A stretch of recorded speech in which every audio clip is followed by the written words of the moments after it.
Hey guys, Sarah here from Tiny Shed Life. It is time for us to get the garlic in the ground, and that means I'm breaking out my vodka. Okay, all jokes aside, I'm going to teach you everything you need to do to start your garlic out right so you can harvest big, beautiful bulbs in the spring. So I have all my trusty assistants with me today, and they're going to help us get the garlic going. So what you want to do at first, we got our garlic from Keen Garlic, and we did all one type this year. Last year we tried 4 different types and we picked the one that did the best here, and it was the Inchilium Red, and it's a soft neck garlic. And what we're going to do, it's probably going to take us 20 or 30 minutes. There's 6 of us. We're going to peel all of the garlic into cloves. We leave the paper on. It doesn't matter. You can peel it, you can leave it on, whatever you want to do. I find leaving it on saves me some time. First things first, let's get this garlic broken into cloves, and we're going to put it into a 5-gallon bucket. This year, we decided not to put it in the strainer because we were wasting a lot of liquid because the buckets kind of sit with this much room. So I was having to fill the liquid up to here before I could strain it. Instead, we're going to put them straight into the bucket, and then I'll pour it out into the strainer. Okay, let's peel, guys. Okay, see? We just peel them off. I leave the paper on. And that's it. Easy peasy. So we ordered our garlic this summer, and it came in about August or September, and I immediately put it into the refrigerator. Because we don't get cold here, it's not going to drop. I mean, we get like 2 cold days, maybe 3. It needs that cold temperature drop. So I just put it in our fridge. It's kept at 37. I put it in like the vegetable drawer.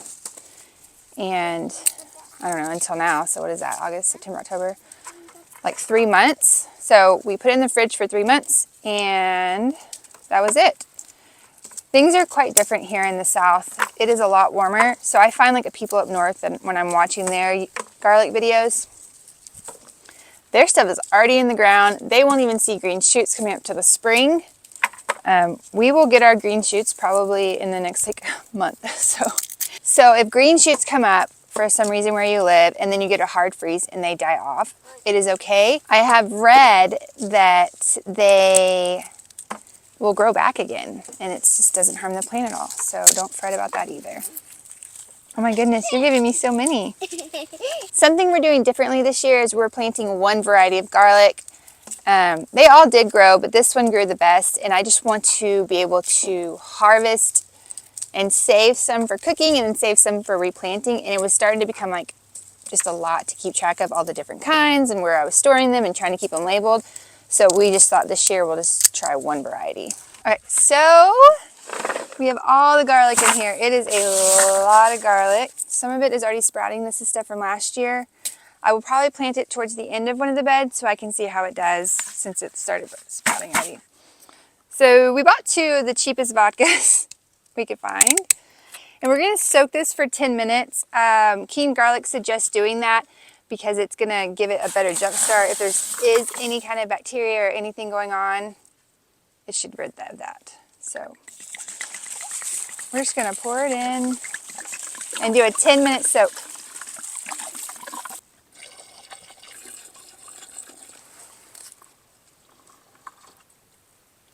All right, I'm going to give it a little stir. And then I'm going to set my timer for 10 minutes. And then we can move to the next step. All right, so our 10 minutes is up. I have a 5-gallon bucket that has holes pre-drilled in it.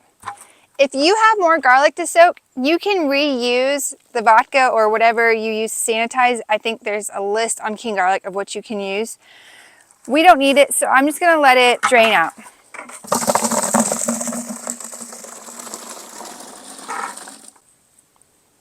For our fertilization soak, I'm using Organic Neptune's fish fertilizer. It says to use 1 teaspoon per cup. So I'm going to use 2/3 of a cup of fertilization soak in 2 gallons. We're going to mix this into our bucket, and we're going to let it sit overnight. You can let it sit for 30 minutes at least or overnight. Some people have gone up to 3 days. Now, overall, from what I've read, you don't have to do any of this if you don't want to. But we did it last year and we had great garlic.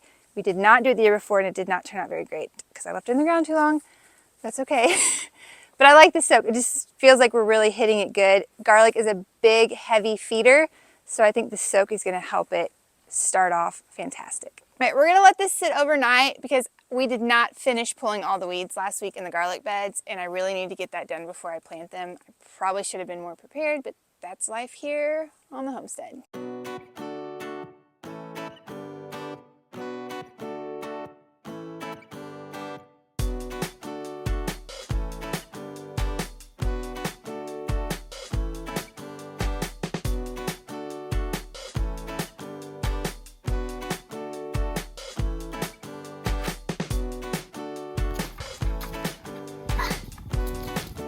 Okay, and then we need to find the rake. All right, so it is the next day. We got all the weeding done yesterday. We are going to take the beds and we're going to scrape off the top layer of mulch.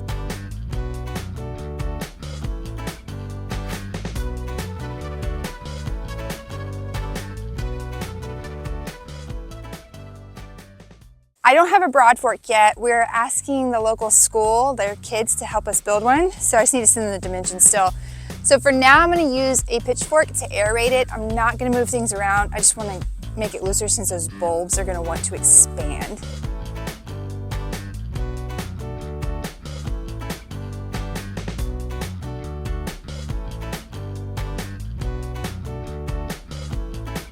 And then we'll plant the bulbs about 4 to 8 inches apart since they are smaller bulbs.